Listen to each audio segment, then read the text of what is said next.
a avançar para Bruno Maçães. Contamos com o Bruno Maçães, um dos académicos portugueses mais conceituados internacionalmente. É doutorado em Ciência Política pela Universidade de Harvard. Bem-vindo, Bruno.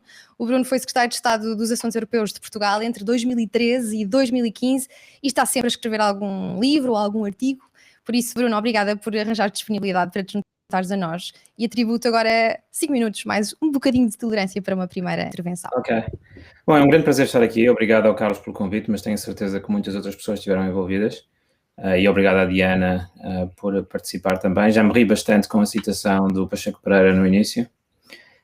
Foi um bom começo de discussão. Deixem-me introduzir algumas notas sobre o que é que vemos olhando um pouco para o mundo à nossa volta. E acho que os meus comentários são ligeiramente diferentes dos do Tom para avançar o debate. Eu acho que fundamentalmente temos de estar otimistas quanto às perspectivas da democracia e do liberalismo no mundo. Podemos estar menos otimistas quanto às perspectivas de um certo modelo de democracia liberal, um modelo ocidental de democracia liberal, que vem da história europeia, mas que vem sobretudo do pós-guerra. E esse modelo está obviamente em crise, mas isso não quer dizer que outros modelos não possam ser construídos e não estejam a ser ativamente construídos noutras partes do mundo.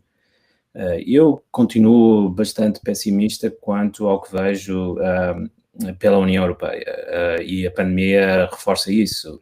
Há um excesso claro de tecnocracia que se transforma numa espécie quase de política algorítmica, porque o que temos visto ao longo da pandemia, países que não tentam verdadeiramente limitar, outros países que tentam limitar com medidas muito cirúrgicas e muito dirigidas. Na União Europeia, quase em todos os países europeus e em Bruxelas também, tem havido uma tentativa de estabelecer processos, regras que são explotados quase automaticamente. Vimos o Presidente Macron anunciar que as medidas serão retiradas quando os números descerem abaixo de 5 mil. A política não devia ser feita assim, deve ser feita olhando para o futuro, não reagindo a dados que vêm do passado. E muitos casos de medidas que são absolutamente surreais e absurdas e que não têm qualquer ligação com o combate à pandemia. Portugal tem sido um bom exemplo disso. Em todas as semanas se vê medidas que parecem quase retiradas de uma lotaria, com vários papéis dobrados. Podemos sentar num banco de jardim. Os portugueses não podem sair do país, mas os estrangeiros podem sair do país. A minha mulher é turca, se nós quiséssemos viajar a Istambul amanhã, ela podia sair, eu não podia. Eu estou em Portugal nesta altura. E outras medidas realmente absurdas. Tentemos recuar um pouco do que está a acontecer. O que eu vejo no mundo nesta altura é, por um lado, a Europa está em mais agitação do que muitas vezes pensamos. A verdade é que o modelo da União Europeia continua em construção, o debate é intenso, nós não sabemos muito bem o que é que a União Europeia vai ser, ou o que é que deve ser, e esse debate vai continuar nos próximos anos e nas próximas décadas. Na verdade, é o grande desenvolvimento político na Europa nas últimas décadas, é a construção europeia, mas não devemos assumir que já sabemos exatamente o que é que vai resultar daí.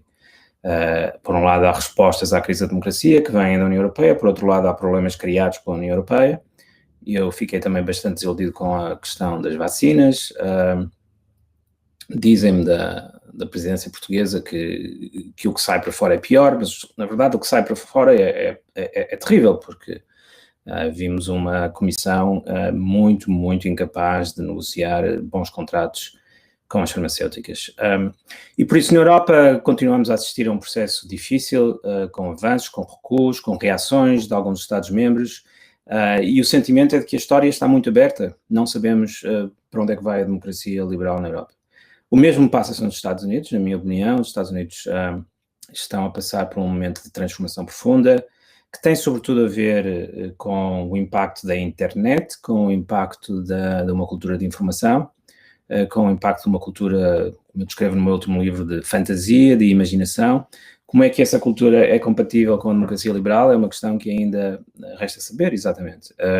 Há, por um lado, uma tentativa que me desagrada de regressar a uma espécie de política da verdade, onde peritos seriam responsáveis por nos indicar o que é que deve ser feito e as autoridades políticas teriam apenas de respeitar esses peritos e implementar essas decisões, porque todos nós sabemos o que é verdade.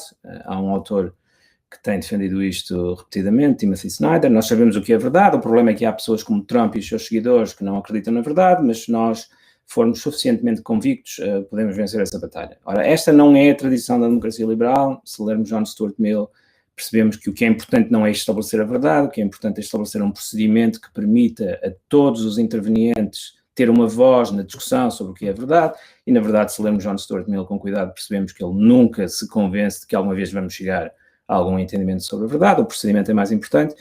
Ou seja, mesmo dentro das sociedades ocidentais, há uma certa deterioração de princípios que nós aceitávamos, uma deterioração que pode ser inevitável, mas que está a acontecer. E que nos mostra que, na verdade, a história está num momento particularmente intenso de aceleração e de desconhecido. Rapidamente, num minuto, se olharmos para o resto do mundo, vemos que o mesmo se passa.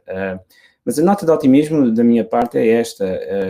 Não devemos assumir que o resto do mundo pura e simplesmente não compreende o imperativo da liberdade e da democracia, porque não é isso que vemos. Há democracias na Ásia que, nesta altura, funcionam melhor do que as democracias europeias, não tenho qualquer problema em dizer isso. E temos um debate também muito intenso em várias partes do mundo.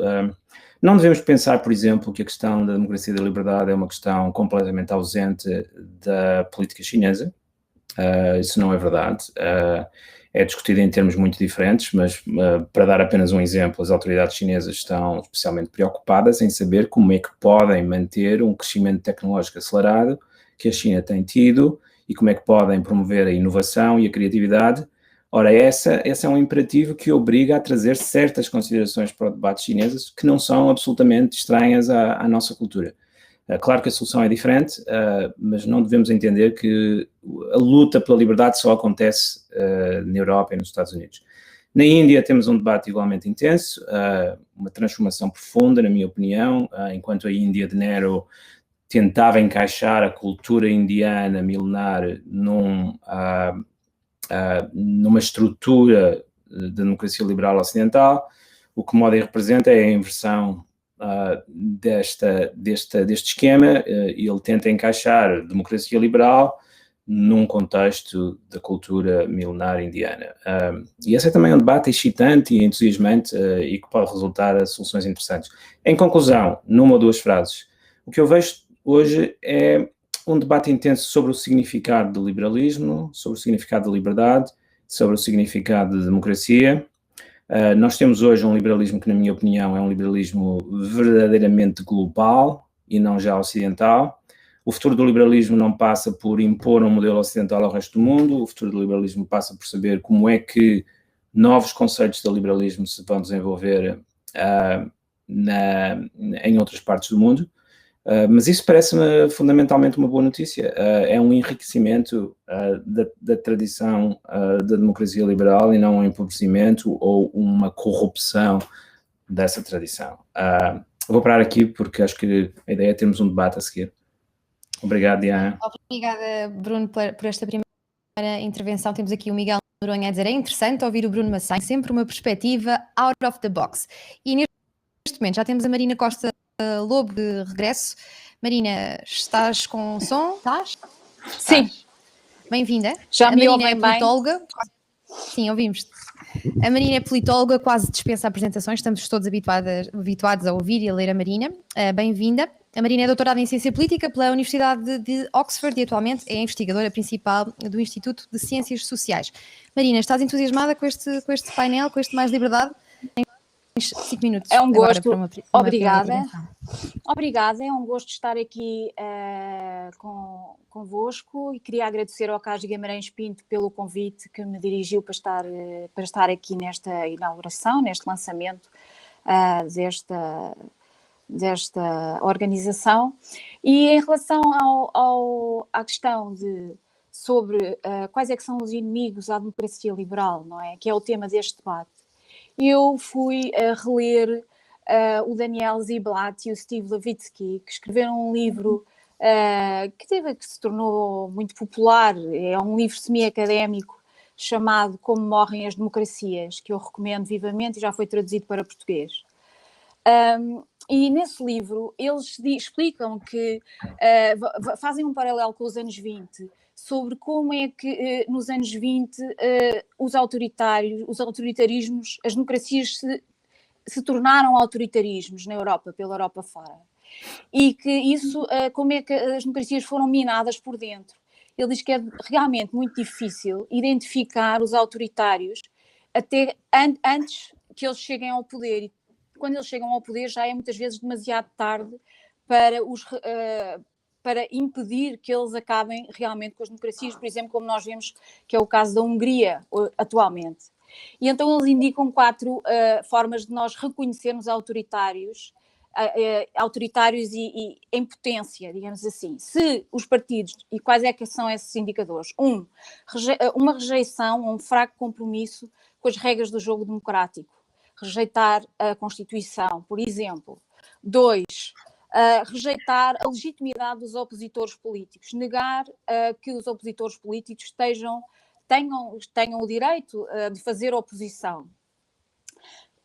3, tolerância ou mesmo encorajamento da violência. Nós vemos encorajamento da violência em termos de grupos radicais que sejam próximos destes atores políticos, não é? Em que eles fazem um certo flerte com estes grupos radicais, não são contra, mas também não são completamente, não denunciam verdadeiramente. Em 4º lugar, a disponibilidade e a vontade de restringir as liberdades cívicas dos opositores, incluindo os média. Isto mais numa perspectiva de quando chegam ao poder. E é desse ponto de vista, e porque este é um instituto mais liberdade, que eu acho que, de certa forma, tenta agregar diversas direitas, que eu acho que é importante aqui falar do Chega, neste quadro destes inimigos da democracia liberal. Porque é preciso definir um bocadinho aqui o que é este novo partido que chegou em Portugal. Ao contrário, por exemplo, do que afirma a Fátima Bonifácio, este partido não vem permitir a livre expressão de quem não se revê no socialismo. Isto é realmente ter muito pouca memória, porque desde a direita eurocética, anti-rendimento mínimo garantido, de Paulo Portas nos anos 90, à direita liberal de Durão Barroso, em 2002 a 2004, ao Passos Coelho, a direita livre e descomplexada não tem precisado do Chega para se assumir em Portugal. Ao contrário do que se diz e do que Ventura diz, ele não tem uma vocação para se tornar o maior partido de direita. O que ele tem é uma vocação para impedir que a direita moderada chegue ao poder. E isso tem muito a ver com a relação que a direita, mainstream, possa agora tentar estabelecer com este novo partido. Porquê? Porque este partido apresenta uma agenda que combina racismo e ultraliberalismo e um discurso antissistema, o tal discurso antissistema que o Tom Palmer muito bem explicou, não é? Agora, nesta sua intervenção, em que ele diz que há uma diferença, portanto, os populistas de direita radical apresentam as diferenças entre um povo e uma elite e portanto, este é um partido, é uma nova postura na direita portuguesa, não por ser de direita, mas por ser antidemocrático. É antidemocrático quando quer negar direitos a cidadãos portugueses só porque são minorias sociais, algo absolutamente inédito em Portugal, e também, agora, como vimos nas eleições presidenciais, na campanha das eleições presidenciais, quando diz que esta é uma democracia, mas é só para os portugueses de bem, não é para todos os portugueses, ou quando alguém se propõe a candidato presidencial, mas é só para alguns portugueses e não para todos os portugueses. Nesta estratégia, eu acho que a estratégia qual é? Há um livro muito interessante, recentemente publicado, do Paul Pearson e Jacob Hacker, que se chama Let Them Eat Tweets, How the Right Rules in an Age of Extreme Inequality, em que ele explica que os republicanos com Trump combinavam uma agenda económica radical de redução de impostos ao mesmo tempo que faziam apelos raciais e culturais cada vez mais incendiários à sua base eleitoral. Esses apelos racistas eram distrações que viralizavam nas redes sociais e depois eram discutidas ad nauseam pela imprensa.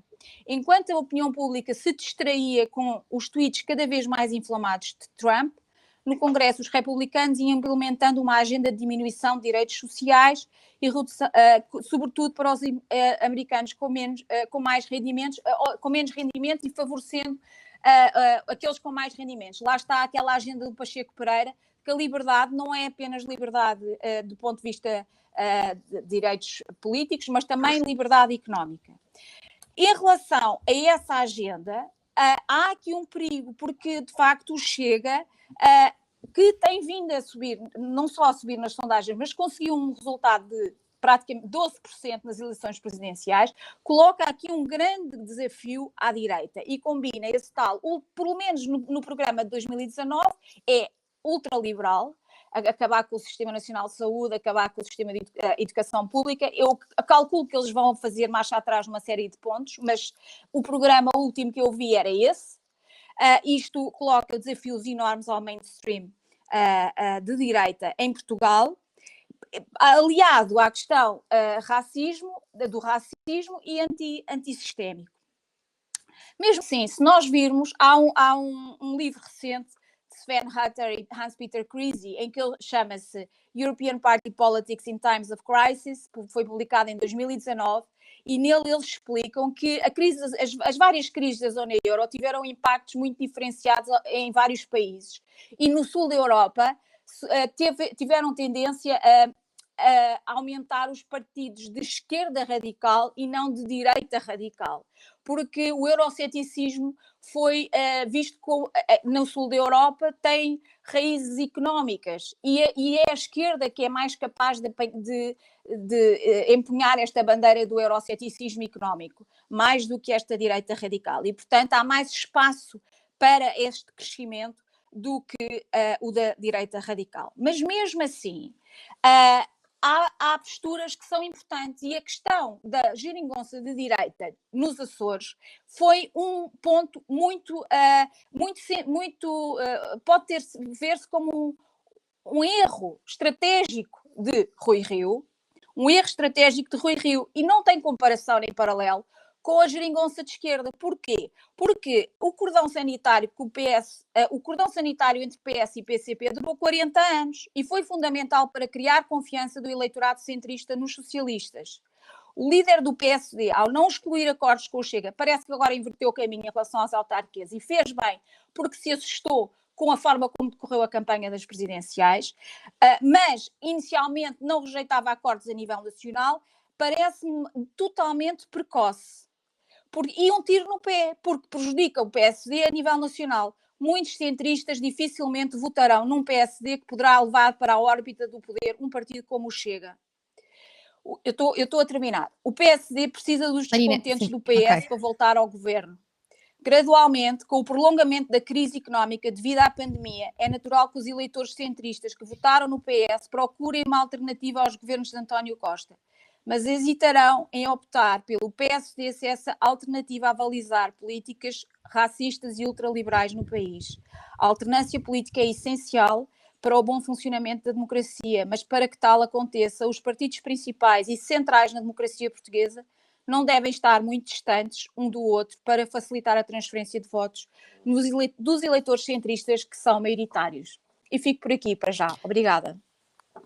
Marina, obrigada pela tua primeira intervenção. Deixa-me só dar-te conta que incendiaste a caixa de comentários. Há aqui alguma insatisfação por estarmos a dar tanto tempo de antena ao Chega. Não podia deixar de te dizer antes de avançar para... Ainda não tive tempo, mas vou ver os comentários. Sim, tens de ler depois. Avançamos para o Miguel Poiares Maduro, mais um notável académico da nossa praça, também carreira internacional. Foi nos tempos muitos de Passos Coelho e também anda sempre ocupado a pensar sobre este país. Miguel, 5 minutos para ti.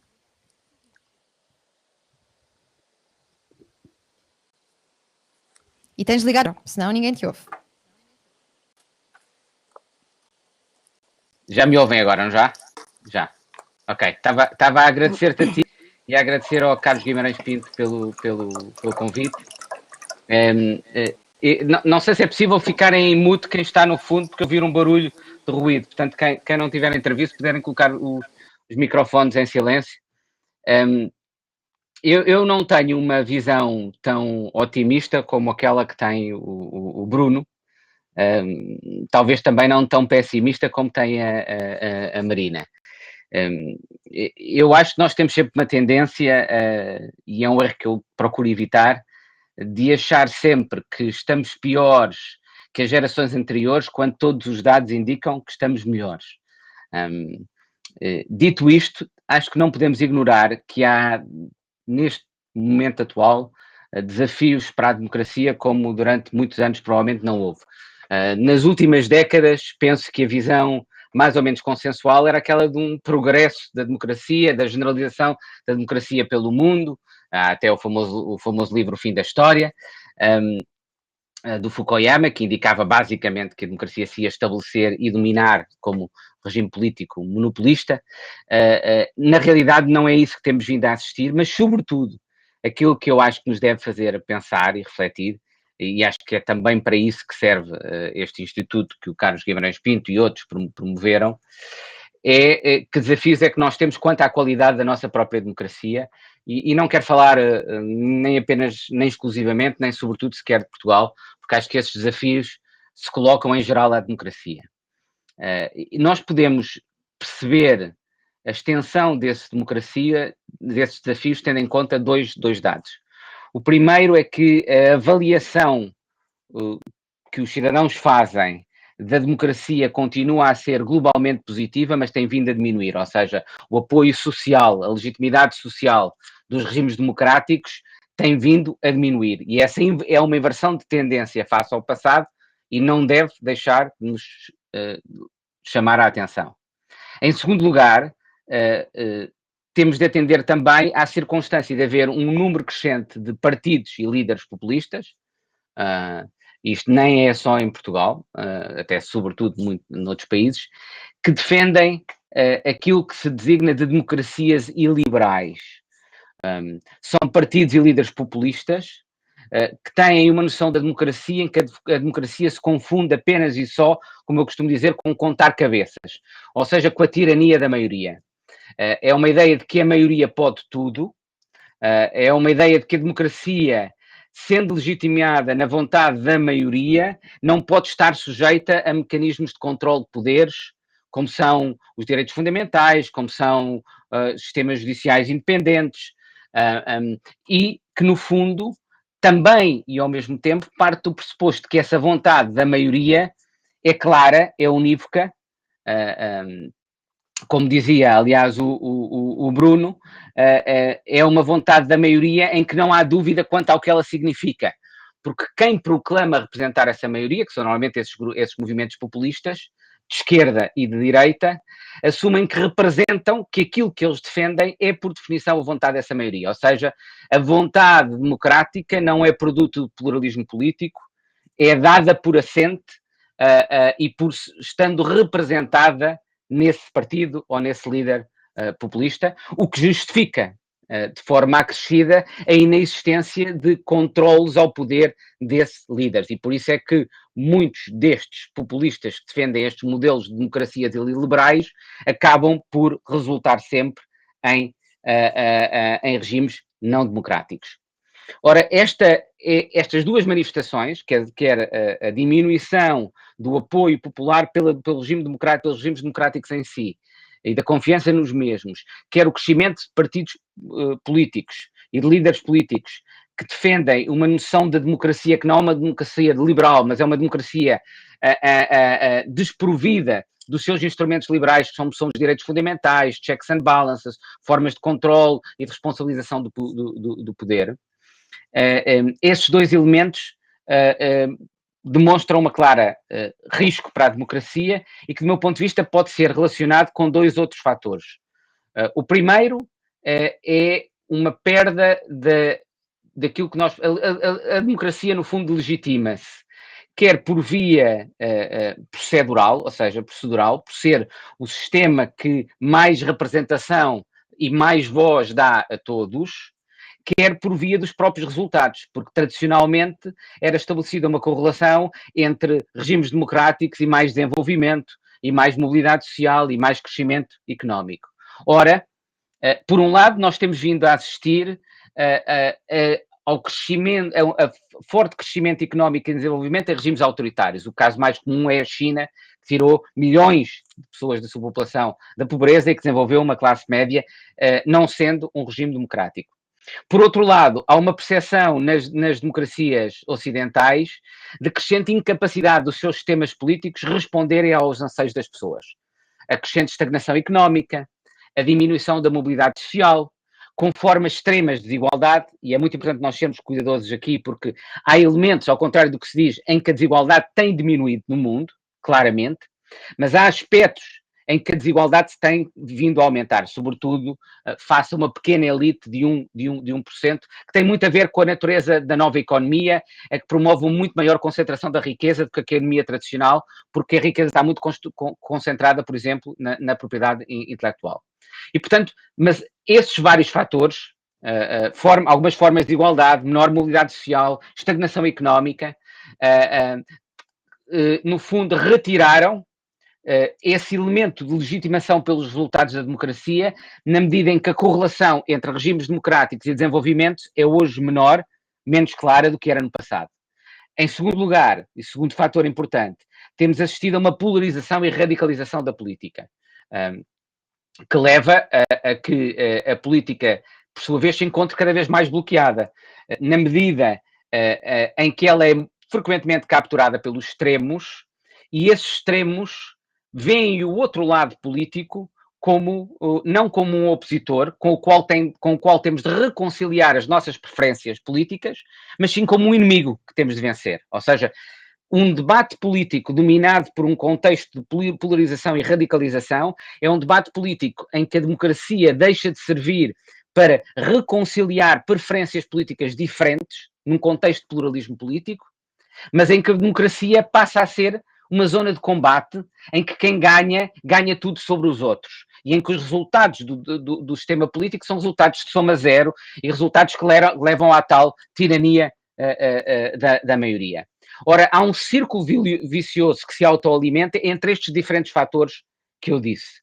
O bloquear da política, a sua incapacidade de reconciliação de diferentes preferências políticas, a sua polarização extrema, leva, por sua vez, à perda da sua eficácia e, portanto, a um crescente apelo por regimes que são vistos como mais eficazes. Eu acho que o ponto muito importante que nós temos de discutir é o que é que explica estas transformações, esta polarização, esta crescente ineficácia da política e como é que nós a podemos esperar. E do meu ponto de vista, na origem disto está uma profunda transformação no funcionamento da política, naquilo que eu costumo designar da dimensão cognitiva e epistemológica da política e da democracia. O que é que quer dizer? Na forma como se formam as preferências políticas de cada um de nós e como reconciliamos estas diferentes preferências políticas que cada um de nós defende. E em que é que consiste essa transformação na forma como se formam as nossas preferências políticas e como as reconciliamos ou temos dificuldades em as reconciliar em decisões coletivas?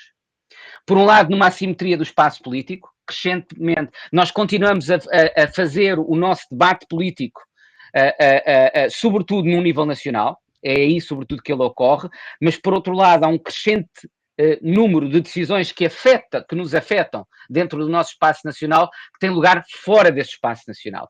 E esta assimetria dificulta a responsabilização. Nós temos cada vez mais dificuldade de definir quem é realmente responsável por determinadas consequências políticas que ocorrem dentro dos nossos Estados, como é que nós conseguimos exercer influência, como é que conseguimos fazer ouvir a nossa voz. Segunda transformação, e de forma muito breve, tem a ver com os meios, tem a ver com a transformação digital e o seu impacto no funcionamento da política. A criação de bolhas informativas que reforçam a polarização, a ideia, nós só ouvimos pessoas que pensam como nós e, portanto, reforçam os nossos preconceitos. A criação de cascadas de informação, tudo questões desse género. E terceiro, tem a ver com a transformação do próprio tempo e do exercício da política.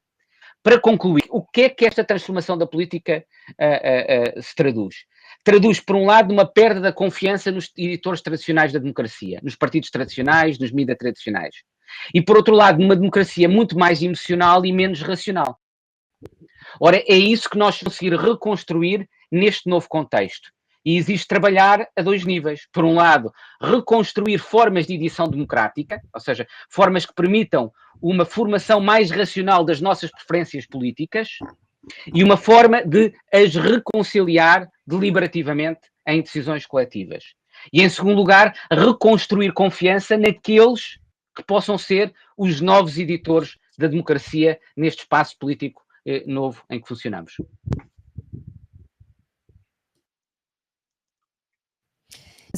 muitos comentários positivos. Esta tua primeira é a todos que nos estão a acompanhar através do Facebook, Twitter e YouTube. Acho que já estamos no YouTube também.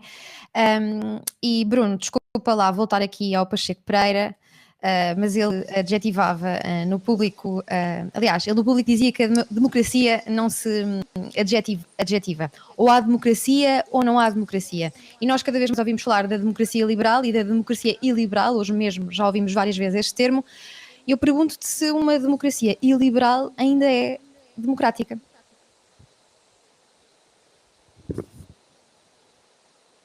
E pedia-te para ligares o som.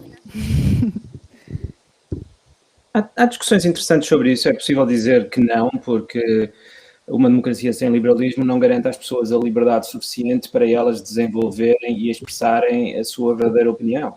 E eu fundamentalmente concordo com isto. Uma democracia completamente liberal não pode ser uma democracia, porque se alguém está restrito nas suas liberdades cívicas individuais, de ler, de pensar, de viajar, como é que depois podemos acreditar que a vontade que expressa democraticamente é uma vontade plena? Eu acho que esse argumento é poderoso. Deixa-me responder rapidamente ou aludir rapidamente a algumas coisas que o Miguel falou. Eu achei a intervenção da Marina muito interessante e esclarecedora, mas tenho estado pouco interessado nas aventuras de Rui Rio e André Ventura, mas também por isso gostei de ouvir a intervenção.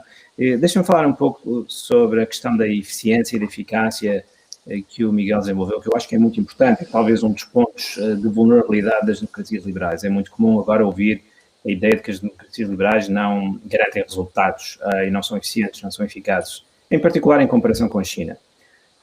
O que é que aconteceu durante a pandemia? É verdade que a China foi extraordinariamente eficiente a combater a pandemia depois dos momentos iniciais. Eu tinha acabado de viver na China um pouco mais de um ano e não me surpreendeu de todo, porque a vida na China, todas as vizinhanças têm um representante do Partido Comunista Chinês que vive na vizinhança e que tem um pequeno guichê, um quiosque, e foram essas pessoas que implementaram a vontade do partido, que levaram comida à casa das pessoas quando elas não podiam sair, que garantiam que ninguém podia sair ou entrar. Já era assim antes da pandemia, embora leve, é evidente que se tornou bastante eficiente durante a pandemia. Mas eu não concluiria daí que isso representa uma crise das democracias liberais, porque, na verdade, digamos, na Europa, ninguém está a pedir esse sistema. As pessoas que sabem que foi assim que funcionou, ninguém está a pedir esse sistema, nem ninguém está a pedir a abordagem chinesa à pandemia. O que as pessoas estão a pedir é uma abordagem europeia eficiente. As pessoas estão a pedir que os contratos negociados com as farmacêuticas fossem melhor negociados. Ninguém está a pedir para ter um representante da Comissão Europeia aqui na minha vizinhança em Cascais que me impede de sair da rua. Por isso temos de ser um pouco razoáveis e plausíveis sobre este ponto. A questão da eficiência é importante, sobretudo, acho eu, porque a tecnocracia na Europa se tornou demasiado poderosa. Há muito pouca gente com a vontade e a capacidade de tomar decisões políticas. Há uma crise da decisão. O Miguel escreveu muito sobre isto no passado, por isso tenho certeza que está preocupado com este problema também. Há uma crise da decisão, da tomada de decisão. As decisões são substituídas por processos, regras. Mesmo durante uma emergência, há a tentativa permanente de ter apenas um processo e uma regra. Ora, eu acho que isso não é de todo sustentável. Nos últimos anos tenho-me tornado muito mais federalista em questões europeias do que era, apesar das minhas críticas à União Europeia, sobretudo à Comissão, mas as duas coisas não são de todo incompatíveis. Tem-se tornado cada vez mais claro para mim que este Estado não vai ser sustentável, que na verdade a política tem horror ao vácuo e que se a União Europeia não ocupar o espaço da decisão, outros ocuparão. E é óbvio que Orbán e a Hungria não são uma ameaça particular. Quem esteve sentado nas reuniões europeias sabe que o que nos impressiona indo às reuniões europeias não é o poder da Hungria e o medo da Hungria. O que nos impressiona é como a Hungria tem uma presença tão modesta e como o ministro húngaro se senta nos conselhos de uma maneira tímida e não é levado a sério ou respeitado pelos seus colegas. Mas no futuro, quem sabe, se outro país e outro líder não podem ocupar esse vácuo que de facto tem sido deixado vazio pela União Europeia. Isso parece-me um ponto óbvio de crise e acho que é importante, o Miguel falou bastante sobre isso, e que se liga à questão da eficácia e da eficiência. Temos de olhar para isso com muito cuidado e rapidamente. Continuando aqui a falar sobre a Não falei do de... Pacheco Pereira, fica para a próxima. Então. Continuando aqui a falar sobre a existência de democracias iliberais e a destruição do papel do indivíduo em face de um interesse coletivo, como no caso húngaro, pergunto ao Miguel ou à Marina, a quem quiser responder, como é que podemos compatibilizar constituições do tipo liberal, assentes em direitos individuais, com estes novos interesses coletivos que se lhes sobrepõem, como na Polónia, na Hungria e por aí adiante? Isto é um novo tipo de democracia, porque eles de facto são eleitos, ou é um primeiro passo para a sua destruição? Posso tentar responder. Eu acho que, de facto, os partidos mainstream têm um enorme desafio em como responder aos extremos, que foi um bocadinho aquilo que o Miguel esteve a tentar explicar, não é? A questão da polarização, como responder aos extremos.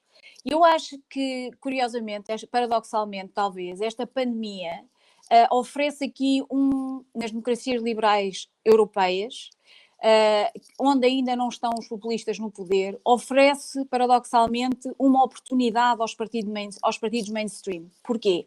Porque os partidos populistas eram os primeiros a dizer: estamos fartos de peritos, não queremos saber dos peritos. Mas se alguma coisa esta pandemia mostrou é que nós precisamos como nunca da ciência, nós precisamos como nunca dos peritos, e nós só vamos sair desta crise com muitos peritos, muita ciência e com muito investimento em questões económicas. Porque estes populistas, eles não estão particularmente interessados em questões económicas, porque eles não têm muitas soluções evidentes para os desafios económicos. Eles estão, sobretudo, interessados em temas polarizantes, altamente divisivos, fraturantes, mas que não vão resolver problema de fundo absolutamente nenhum. E a pandemia obriga-nos a olhar para problemas de fundo. E, portanto, pode resgatar um pouco o interesse nos partidos mainstream, que se calhar não são tão chamativos, não viralizam tanto nas redes sociais pelas questões inflamadas que podem dizer, mas são mais credíveis para as soluções à pandemia. E eu, em relação a isso, e mais uma vez falando de Portugal, queria, apesar de tudo, dizer o seguinte: eu acho que a nossa democracia tem vindo a sofrer com a pandemia. Agora, recentemente, foi publicado um índice do Economist Intelligence Unit, que vale o que vale, não é particularmente transparente, mas é mais um indicador, e eles colocam Portugal abaixo, portanto, reduzem a qualidade da democracia portuguesa. Não é a primeira vez, já tinha acontecido anteriormente, mas o que é que eles apontam? O fim dos debates parlamentares, das idas do Primeiro-Ministro à Assembleia da República, que é um momento absolutamente importantíssimo, simbólico, mas muito, muito importante, e foi um acordo entre PSD e PS, lamentável. Segundo, a não recondução do Presidente do Tribunal de Contas no seu lugar, que tinha feito um excelente trabalho e não foi reconduzido. E esses foram os dois indicadores do Economist Intelligence Unit, que eu acho que têm a ver com a questão da liberdade. Nós não vamos ter liberdade, não vamos ter uma democracia de qualidade se não tivermos debates parlamentares, se não tivermos aqueles que fazem um bom trabalho à frente das instituições a serem reconduzidos. E, em terceiro lugar, e aqui um ponto assim um bocadinho, quer dizer, é preciso falar sobre isto, mas o Estado financiou os órgãos de comunicação social em cerca de 12 milhões de euros, creio, recentemente, por causa da crise pandémica. Isto foi importante, não é? Para que estes órgãos de comunicação social conseguissem sobreviver à crise, mas levanta graves problemas de liberdade dos média. Porque nós temos em Portugal poucos órgãos de comunicação social, e aqueles que temos não podem estar dependentes do Estado. E isto é uma questão portanto, think global, mas act local. E aqui temos questões concretas que deveríamos trabalhar e às quais deveríamos dar atenção. Concordo também plenamente com aquilo que o Miguel Poiás Maduro disse em relação à questão de cada vez mais há decisões que são tomadas na União Europeia e nós não escolhemos o governo da União Europeia, nós escolhemos o governo nacional. E senti-me E mas é curioso porque eu realmente eu tenho dedicado bastante tempo a investigar esta questão do ponto de vista do eleitorado.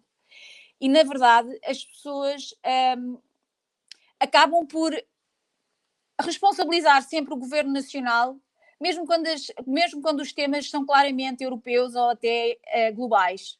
Portanto, esta questão da vacina, em que nós sabemos que a União Europeia geriu mal a contratação de vacinas, se isto tiver uma repercussão longa e, na verdade, a União Europeia se atrasar muito na implementação do plano de vacinação, quem vai pagar esse custo são os governos nacionais. E isso, portanto, lá está, é um mecanismo através do qual os governos nacionais vão sendo punidos por decisões que são tomadas a nível extranacional, supranacional. E isso vai também minando, de facto, aqui a confiança dos cidadãos na democracia.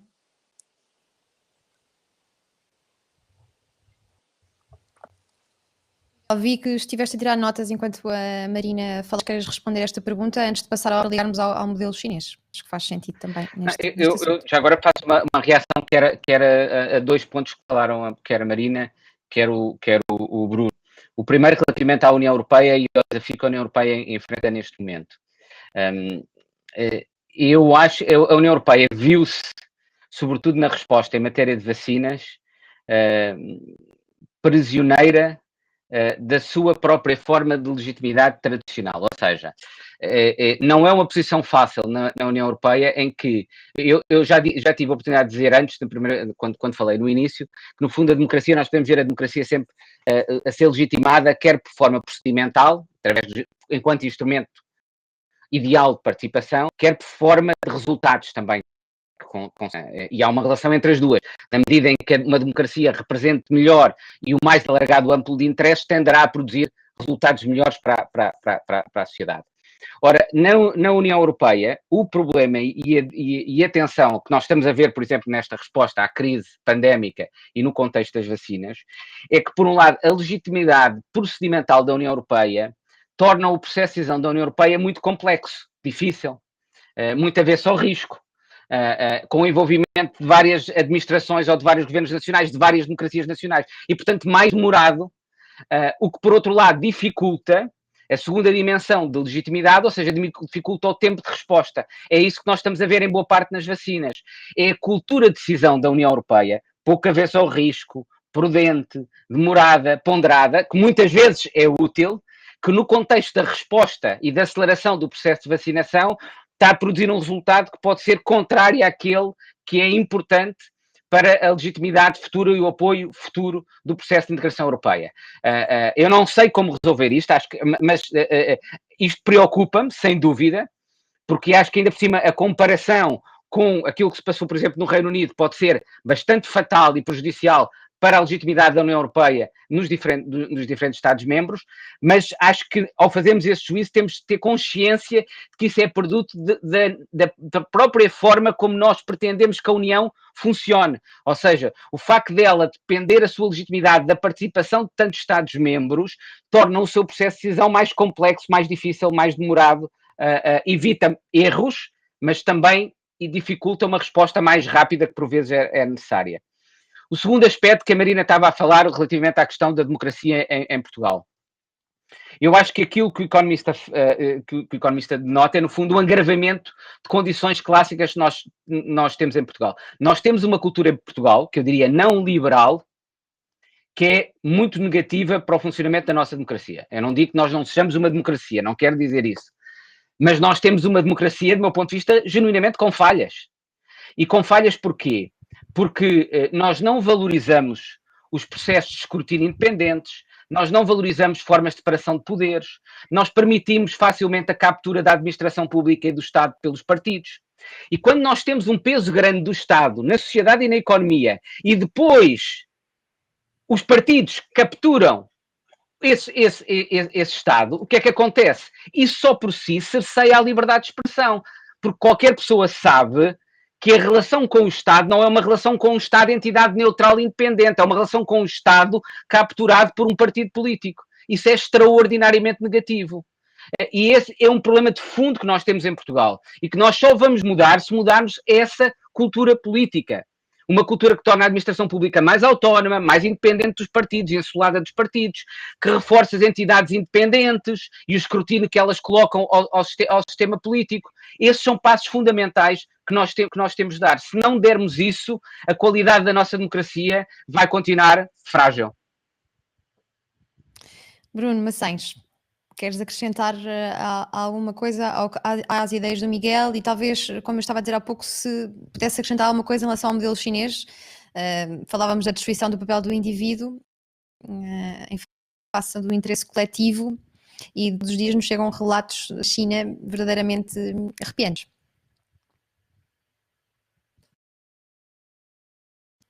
Peço para ligares o micro mais uma vez. Está desligado. Incrível como é que ao fim de um ano estas coisas ainda acontecem. Sim, sem dúvida, a questão da China é a questão fundamental para o futuro da democracia liberal. O que é que devemos fazer é o problema, e há um debate intenso, mas difícil, sobre a resposta, e eu tendo a discordar de muitas das ideias que são apresentadas. Há dois extremos que continuam muito dominantes. Por um lado, que a China acabará por ser absorvida pela cultura de mercado e democrática ocidental, e quanto mais envolvermos a China em determinadas estruturas multilaterais e de comércio, essa transformação acontecerá. Acredito ou não, esta continua a ser uma opinião muito popular na Alemanha. Continuamos a ouvir decisores alemães a defender esta ideia, que me parece completamente refutada pelos últimos 10 anos de história. Há outras pessoas que acham que temos de entrar numa Segunda Guerra Fria com o mesmo tipo de padrão, em que a China será completamente isolada, comércio o mínimo possível, tal como com a União Soviética. Isso parece-me absolutamente impossível. Só conseguiria ser feito com um sistema perfeitamente repressivo nas nossas próprias sociedades, porque basta falar com líderes de empresas europeus, por exemplo, mas também americanos, o que eles querem nesta altura, e eles têm também deveres fiduciários para com os seus acionistas, é fazer dinheiro na China. E não porque sejam empresários avarentos que querem enriquecer, mas, mais uma vez, porque têm um dever fiduciário com os seus acionistas de obter resultados. E é na China que esses resultados podem, sobretudo, ser obtidos agora, em parte porque rapidamente será a maior economia do mundo em 2028, segundo as últimas previsões, mas também porque recuperou surpreendentemente rápido da crise. Ou seja, essa solução também me parece impossível e pouco prática.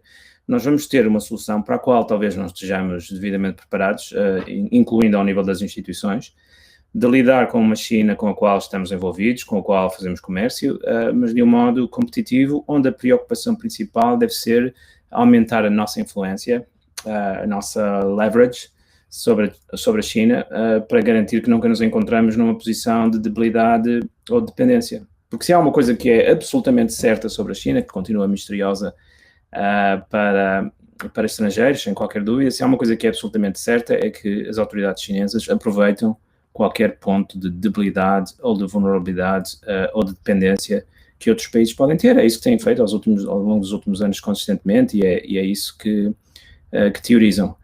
A pandemia até agora, eu acho que tem corrido bem à China.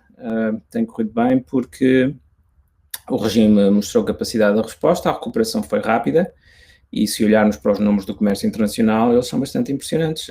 As exportações para os Estados Unidos continuam a crescer, os mercados financeiros na China estão muito mais fortes do que antes da pandemia, tem havido uma corrida às obrigações chinesas, tudo de acordo com os planos das autoridades chinesas, que são os de transformar a China no centro da manufatura mundial, mas também num centro financeiro. Isso tem acontecido ao longo da pandemia. Vai ser difícil, temos de esperar porque é que Biden vai dizer, temos de esperar porque é que a Comissão Geopolítica da União Europeia, que continua a tardar, mas vai ser um desafio terrível. Obrigada, Bruno Maçães. Estamos a chegar ao final deste primeiro painel. Eu lançava uma última pergunta para os três, precisamente sobre a pandemia de Covid-19, que, como um choque tremendo para a economia mundial, vai ter impactos profundos nos rendimentos das famílias nos próximos anos. E uma vez que, historicamente, as grandes crises afetaram negativamente a popularidade das democracias liberais relativamente a alternativas autoritárias, o que é que poderemos esperar nos próximos anos relativamente a derivas autoritárias em países previamente liberais e que caminho podem as democracias liberais traçar para combater este espectro? Queria que fossem breves.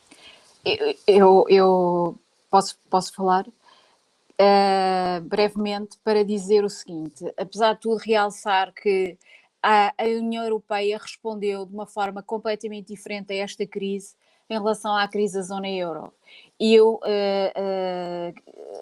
reconheço que houve aqui uma viragem positiva para as democracias europeias, no sentido de dizer isto é um problema global, isto é um problema que nós vamos ter de enfrentar em conjunto, e o plano de recuperação que foi aprovado é completamente, e a mutualização e a dívida europeia que foi possível lançar, é um passo em frente no sentido do combate a este problema, desta crise económica gravíssima, uma resposta europeia e não deixar os Estados individualmente para responder sozinhos. E desse ponto de vista, eu acho que é uma resposta um bocadinho mais animadora, porque se a resposta fosse idêntica àquela que foi para a crise da zona euro, isto é, que cada um por si e venham os bailouts que forem precisos, Portugal estaria numa situação extremamente frágil, muito mais frágil do que aquela que já está de qualquer forma. Portanto, a resposta europeia, apesar de tudo, denota uma aprendizagem em relação àquilo que foi a crise de 2009 a 2014, e acho que isso é positivo e dá alguma esperança, mas claro que abre outros desafios do ponto de vista da responsabilização política, mas pelo menos do ponto de vista da política e económica é uma diferença importante. Obrigada. Obrigada, Marina. Miguel, ser breve, por favor. Vou procurar. E tu vais-me obrigar seguramente, Diana. Posso começar só por fazer um bocadinho de publicidade ao meu livro, já que a pergunta é sobre o impacto da pandemia na democracia. Como eu editei em conjunto com um colega norte-americano um livro que se chama Democracy in Times of Pandemic, a forma mais curta de responder seria dirigir as pessoas só para comprar o livro e têm lá a resposta. Mas para não me limitar a fazer isso, eu tocarei apenas em 2 pontos que nós discutimos no livro. E que, do meu ponto de vista, a pandemia ainda é cedo para nós sabermos quais são as consequências para a democracia da pandemia. E tanto pode ter consequências positivas como consequências negativas. Mas há 2 pontos que me parece cada vez mais importantes e não necessariamente positivos. O primeiro é a relação com a ciência e com o conhecimento. No início da pandemia, parecia que esta pandemia era ser uma oportunidade para se valorizarmos no contexto das nossas democracias, dos nossos sistemas políticos, o papel da ciência e do conhecimento. A ideia de que precisávamos dos cientistas, precisávamos de valorizar e de acreditar na ciência e no seu conhecimento para responder de forma eficaz. Na realidade, aquilo que assistimos em muitos países, lamento, Portugal é um desses países em que para mim é mais claro, foi uma instrumentalização da ciência e uma completa inadequação do sistema político na utilização da ciência. Em Portugal o que nós tivemos foi, a ciência para ser produtiva no sistema político não se pode substituir às decisões políticas. Implica desde logo um reconhecimento de que o espaço e a forma de funcionamento da ciência é diferente e tem de estar institucionalizado, tem de ser consensualizado com a participação de vários cientistas e depois a decisão final é dos políticos. Em vez disso, o que nós tivemos em Portugal, em vez de termos um acompanhamento científico da crise, substituímos isso por organização de conferências em que vinham vários cientistas, gerando uma cacofonia que depois o governo instrumentalizou para defender qualquer posição que entendesse como útil para os seus motivos políticos. E, portanto, foi uma oportunidade política sobre a forma como nós necessitamos de incorporar ciência na política sem a ciência se substituir à política. Segundo aspecto, muito breve para terminar, eu acho que esta crise vai trazer, infelizmente, em alguns países e a nível global, provavelmente um agravamento das desigualdades e das assimetrias e da divergência económica. Isto é assim entre Estados, porque diferentes Estados têm diferente capacidade de resposta à crise económica e social gerada pela pandemia. Portugal, pelo seu nível de endividamento, é um dos países que menos apoio está a dar às empresas, aos setores económicos, e é assim dentro dos Estados. Em Portugal, basicamente, e eu acho que por uma razão política, para proteger os eleitorados deste governo, e desculpem-me se agora vou falar de uma forma bastante política, com uma carga política conjuntural muito forte em relação a Portugal, mas é o que eu acho. Para proteger isso, nós basicamente estamos a deixar totalmente desprotegidos setores da atividade económica que estão a pagar pela proteção que estão a conferir aos outros, através do encerramento. Ou seja, somos dos países que menos apoio estão a dar às pessoas que estão a ir para o desemprego ou para os setores de atividade económica que estão proibidos de funcionar em função do confinamento. Isto é profundamente desigual e tem consequências, do meu ponto de vista, gravosas para o futuro do país. E poucas pessoas estão a falar disto.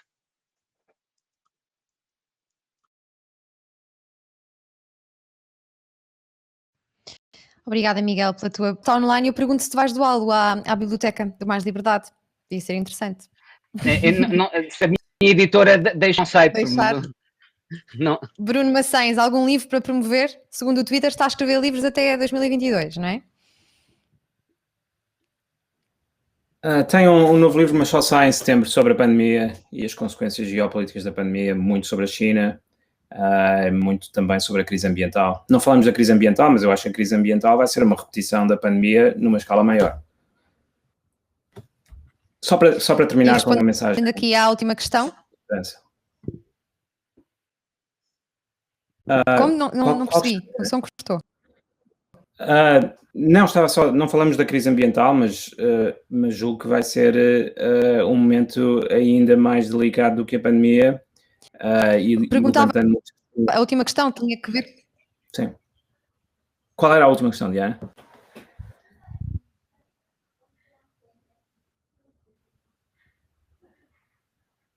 Estou com problemas de som. Qual era a última questão, Miguel? Era sobre o impacto da pandemia. Como é que tu vias o impacto da pandemia também, na democracia? Nas derivas autoritárias. Eu concordo com o Miguel que o impacto é ambíguo. No meu livro, o impacto principal que eu deteto já é um momento de aceleração tecnológica. Nós já vemos isso este ano, mas julgo que vamos ver nos próximos anos. Um momento de grande aceleração tecnológica. A estagnação tecnológica que vivemos nas últimas décadas vai desaparecer. E por isso a questão para mim é quem é que está melhor preparado para navegar este momento de aceleração tecnológica. Se é a China, ou se é a União Europeia, ou se é a Índia, ou os Estados Unidos. Isso ainda não é inteiramente claro, vai depender muito de decisões que ainda não foram tomadas. Muito obrigada aos três pela participação. Nós vamos continuar a ler-vos, a ouvir-vos e